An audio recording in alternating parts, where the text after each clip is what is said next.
magtrabaho? Bakit? Akala niyo ba gusto ko magtrabaho ng magtrabaho?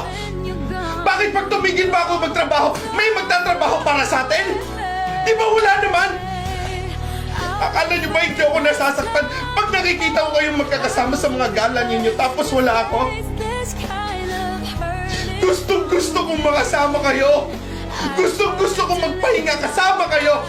Pero hindi ko magawa dahil paano kayo? Paano tayo? Kaya huwag niyo sa akin sasabihin, pinagpalit ko kayo sa trabaho. Dahil tong trabaho na to, ginagawa ko para sa inyo. Yan ang tandaan ninyo. Dream you'll come in time.